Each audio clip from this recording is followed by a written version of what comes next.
Hello दोस्तों, आज हम पढ़ने वाले हैं UNESCO world heritage sites in India के बारे में। तो हेरिटेज साइट्स के बारे में पढ़ने से पहले हमको पहले जानना चाहिए कि यूनेस्को क्या है। यूनेस्को एक इंटरनेशनल ऑर्गेनाइजेशन है जिसका फुल फॉर्म है United Nations Educational Scientific and cultural organisations. तो यहाँ आप लोग देख पा रहे होंगे कि world heritage site UNESCO world heritage sites का एम्ब्लेम है, यहाँ आप लोग देख पा रहे होंगे। तो आइए देखते हैं। यहाँ आप लोग देख पा रहे होंगे यूनेस्को का फुल फॉर्म लिखा हुआ है United Nations Educational Scientific and Cultural Organization. ये जो साइन इन हुआ था कब हुआ था? साइन इन हुआ था 6 नवंबर 1945, मतलब 1945 में यूनेस्को के द्वारा यूनेस्को इंट्रोड्यूस हुआ था। तो उसके बाद हम देखेंगे वर्ल्ड हेरिटेज साइट्स का मतलब क्या आता है। वर्ल्ड हेरिटेज साइट जो है ये एक लैंडमार्क हो सकता है और एरिया, लैंडमार्क और एरिया कुछ भी बोल सकते हो आप उसको, जो इंटरनेशनल कन्वेंशन जैसे यूनेस्को है उसके द्वारा प्रोटेक्ट किया जाता है उसको। तो उसको क्या कहा जाता है? वर्ल्ड हेरिटेज साइट्स कहा जाता है। कोई भी एरिया एक है जो यूनेस्को के द्वारा प्रोटेक्ट किया जाता है उसको यूनेस्को वर्ल्ड हेरिटेज साइट्स कहा जाता है। तो ये किसके आधार पर उसको प्रोटेक्ट किया जाता है? उसका कल्चरल सिग्निफिकेंस हो, नेचुरल सिग्निफिकेंस हो और मिक्स्ड सिग्निफिकेंस हो। मिक्स्ड का मतलब ये होता है कि वो कल्चरल में भी आ सकता है और नेचुरल में भी आ सकता है। मतलब वो जो साइट्स का लिस्ट किया जाता है उसको तीन थ्री पार्ट में डिवाइड किया जाता है। एक है नेचुरल, एक है नेचुरल और एक है कल्चरल और एक है मिक्स्ड। मतलब थ्री पार्ट में उसको डिवाइड किया जाता है। तो उसको कोई भी कल्चरल और नेचुरल सिग्निफिकेंस होना चाहिए। The world heritage sites list is maintain by the international world heritage programme administered by the UNESCO world heritage committee. तो यूनेस्को वर्ल्ड हेरिटेज कमिटी के द्वारा ये जो लिस्ट है उसको मेंटेन किया जाता है। The programme began with the convention concerning the protection of world world cultural and natural heritage. मतलब वर्ल्ड के जो सारे कल्चरल और नेचुरल हेरिटेज है और मिक्स्ड हेरिटेज भी है उसको प्रोटेक्ट करने के लिए यूनेस्को वर्ल्ड हेरिटेज साइट्स का लिस्ट मेंटेन किया गया था। तो वो पहले कब किया गया था? 16 नवंबर 1972 में इंट्रोड्यूस किया गया था। लेकिन ये जो ऑफिशियली इम्प्लीमेंट हुआ था कब हुआ था? 1975 में ऑफिशियली इम्प्लीमेंट हुआ था। A total of 1121 world heritage sites exist across 167 countries. मतलब दुनिया में कई सारी वन से कि यूनाइटेड नेशन में 193 कंट्रीज है, उसके बाद कुछ कंट्रीज है उसमें से 167 कंट्रीज में 1121 वर्ल्ड हेरिटेज साइट्स है। तो उसमें से कोई सारे नेचुरल है, कोई सारे कल्चरल है और कोई सारे मिक्स्ड कैटेगरी में आते हैं। तो नेचुरल कैटेगरी में कितने आते हैं? नेचुरल कैटेगरी में 233 नेचुरल में आते हैं, 213 और कल्चरल में कितना आते हैं? कल्चरल में आते हैं 869 साइट्स आते हैं और मिक्स्ड कैटेगरी में आते हैं 39 साइट्स आते हैं। तो आप लोग जैसे देख पा रहे होंगे कल्चरल में 869, नेचुरल में 213 एंड मिक्स्ड कैटेगरी में 39 आते हैं। तो ये सारे जो साइट्स हैं ये कितने कंट्री में देखने को मिलता है? 167 कंट्रीज में देखने को मिलता है। तो उसमें से चाइना और इटली में हाईएस्ट है 55, दोनों एक ही नंबर पोजीशन में रहते हैं। उसके बाद आता है स्पेन में है 48। उसके बाद आता है जर्मनी में है 46। उसके बाद आता है फ्रांस में आता है 45। उसके बाद 6th पोजीशन में जो आता है इंडिया आता है। 6th पोजीशन में कौन आता है? इंडिया में कितना है? 38। मतलब इंडिया में टोटल साइट्स जो है वर्ल्ड हेरिटेज साइट्स है वो 38 है। उसमें से 30 कल्चरल है, 7 नेचुरल है एंड 1 मिक्स्ड कैटेगरी में आता है। तो इंडिया का पोजीशन क्या है वर्ल्ड हेरिटेज साइट्स टोटल में? उसका पोजीशन है 6th नंबर पे आता है। हाईएस्ट किसका है? हाईएस्ट ये आपको याद करना चाहिए कि चाइना एंड इटली में हाईएस्ट 55 नंबर्स इक्वल है दोनों का, 55 वर्ल्ड हेरिटेज साइट्स अवेलेबल है। तो हम पढ़ने वाले हैं इंडिया के बारे में। तो इंडिया के हम पहले देखेंगे स्टेट वाइज कैसे है। स्टेट वाइज में मतलब कौन से स्टेट में कितना वर्ल्ड हेरिटेज साइट्स अवेलेबल है। महाराष्ट्र में 5 है, राजस्थान में 4 है, दिल्ली में 3 है। जैसे कि आप देख पा रहे होंगे कई सारे स्टेट्स है।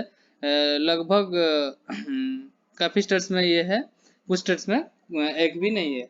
तो आप लोग देख पा रहे हैं जैसे गुजरात में 3 लिखा हुआ है, 1 शेड लिखा है, मतलब गुजरात में 3 ठो है और एक शेड है। शेड का मतलब ये होता है कि कुछ स्टेट्स को लेकर, मतलब कुछ स्टेट्स के अंदर वो हेरिटेज साइट्स दिखने को मिलता है, एक ही स्टेट्स में नहीं है, कुछ स्टेट्स की शेयरिंग में वो दिखने को मिलता है, तो वो शेयरिंग शेड कैटेगरी में जाता है, शेड के अंदर जाता है। तो हाईएस्ट कौन सी स्टेट में है? महाराष्ट्र में है हाईएस्ट, 5, महाराष्ट्र में 5 है। तो देखिए दोस्तों कि 38 साइड्स है, तो उसको इंडिविजुअली पढ़ने में काफी टाइम लगेगा, तो ये वीडियो थोड़ा लेंथी हो जाएगा, इसीलिए हम इसको पार्ट में कन्वर्ट किया गया। तो पहली पार्ट में हम सिर्फ महाराष्ट्र के 5 साइट्स जो है उसके बारे में पढ़ेंगे। तो आइए शुरू करते हैं। महाराष्ट्र के जो पहला आता है वो है अजंता केव्स। आप लोग तो नाम सुनते हैं अजंता केव्स के बारे में। वो उसको कब दर्जा मिला था वर्ल्ड हेरिटेज साइट्स का? 1983 में अजंता केव्स को वर्ल्ड हेरिटेज साइट्स का दर्जा मिला था। तो ये जो केव्स है ये बुद्धिस्ट केव्स है, मतलब यहाँ जो मॉन्यूमेंट्स दिखाई देता है वो सिर्फ बुद्धिस्ट कल्चर को रिप्रेजेंट किया करता है। तो ये जो केव है सिर्फ बुद्धिस्ट है। Caves are almost 30 rock cut Buddhist cave monuments. ये जो केव्स है 30 रॉक कट, मतलब जो चट्टान है वो चट्टान को कटिंग करके बनाया गया है। कितना है? 30 है। ये जो केव्स है वो उसको 2 फेज में बनाया गया था, एक फेज अशोका पीरियड में और दूसरा फेज किसका पीरियड में? गुप्ता पीरियड में बनाया गया था। और उसमें क्या देखने को मिलता है? फ्रेस्को पेंटिंग देखने को मिलता है। ये जो बनाया हुआ है वो फ्रेस्को पेंटिंग का इस्तेमाल यहाँ पर हुआ था। और कहाँ पर लोकेशन इसका है? Aurangabad district of Maharashtra. ये औरंगाबाद काफी फेमस डिस्ट्रिक्ट है, आप लोग तो जानते होंगे भी शायद। महाराष्ट्र का एक डिस्ट्रिक्ट है औरंगाबाद, वहां पर ये देखने को मिलता है। कौन देखने को मिला? अजंता केव दिखने को मिलता है। तो उसके बाद हम पढ़ेंगे एलोरा केव्स के बारे में। एलोरा केव्स के तो काफी चर्चा में रहा है और हर वक्त उसको भी आप लोग जानते होंगे। तो एलोरा केव्स को आप लोग एलोरा कॉम्प्लेक्स के नाम पर भी जानते होंगे। इसको एलोरा कॉम्प्लेक्स भी कहा जाता है। वो एक मोनोलिथिक केव्स है। मोनोलिथिक का मतलब ये है कि एक ही चट्टान पर उसको बनाया हुआ है, तो इसके लिए इसको मोनोलिथिक केव्स भी कहा जाता है। जैसे कि आप लोग पढ़े होंगे, हम लोग पढ़े कि अजंता केव जो है वो सिर्फ बुद्धिस्ट कल्चर को रिप्रेजेंट करता था, लेकिन एलोरा केव्स जो है वो बुद्धिज्म, हिंदुइज्म और जैनिज्म तीनों का मिक्स्ड है, मतलब ये तीनों कल्चर को रिप्रेजेंट करता है। वो ये जो बनाया हुआ है कब से बनाया गया था? 600 AD टू 1000 AD में बनाया हुआ है। तो यहाँ देख क्या क्या दिखने को मिलता है? 34 मोनास्ट्रीज एंड टेम्पल दिखने को मिलता है।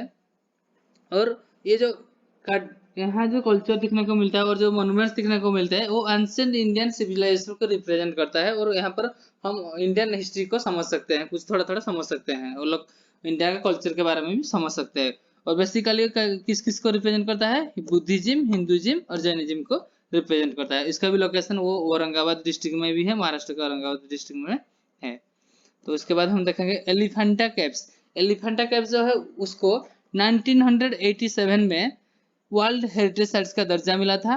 तो ये भी महाराष्ट्र में अवेलेबल है। महाराष्ट्र के एक है एलिफेंटा आइलैंड, जो कि मुंबई हार्बर में दिखने को मिलता है। वहां पर एलिफेंटा केव्स दिखने को मिलता है। तो यहाँ जो केव्स है ये केव्स को 2 ग्रुप में डिवाइड किया गया है। वन है large group of 5 Hindu caves. जो बड़ा ग्रुप है उसमें 5 हिंदू केव्स आता है। बड़ा ग्रुप में क्या आता है? 5 हिंदू केव्स आता है। और एक है छोटा वाला, उसमें स्मॉलर ग्रुप ऑफ 2 बुद्धिस्ट केव। दोनों बुद्धिस्ट केव दिखने को मिलता है। तो एलिफेंटा केव्स के बारे में उतना ही। उसके बाद हम देखेंगे छत्रपति शिवाजी टर्मिनस। छत्रपति शिवाजी टर्मिनस तो आप लोग जानते होंगे, उसका नाम तो कहीं पर भी सुना होगा। वो एक रेलवे स्टेशन है। उसका पहले जो नाम था उसको विक्टोरिया टर्मिनस भी कहा जाता था। तो ये इसको छत्रपति शिवाजी टर्मिनस को 2004 में वर्ल्ड हेरिटेज साइट्स का दर्जा मिला था।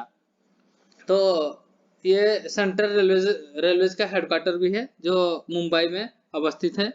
Designated by British born archaeological engineer Frederick William Stevens. ये जो डिजाइन किया गया था वो किसके द्वारा किया गया था? एक आर्किटेक्चरल इंजीनियर थे ब्रिटिश के, उसका नाम है फ्रेडरिक विलियम स्टीवेंस, उसके द्वारा ये डिजाइन किया गया था। तो जो आर्कियोलॉजिकल स्टाइल है ये कौन सा स्टाइल है? सारासनिक विक्टोरियन गोथिक रिवाइवल। इसको याद रखिएगा, सारासनिक विक्टोरियन गोथिक रिवाइवल। और ये जो ओपन हुआ था कब ओपन हुआ था? 1888 में ओपन हुआ था। काफी इंपॉर्टेंट है दोस्तों, इसको याद रखिएगा। 1888 में छत्रपति शिवाजी टर्मिनस को ओपन किया गया था। उसके बाद हम देखेंगे तो Victorian and art deco ensemble of Mumbai 2018 में उसको वर्ल्ड हेरिटेज साइट का दर्जा मिला था।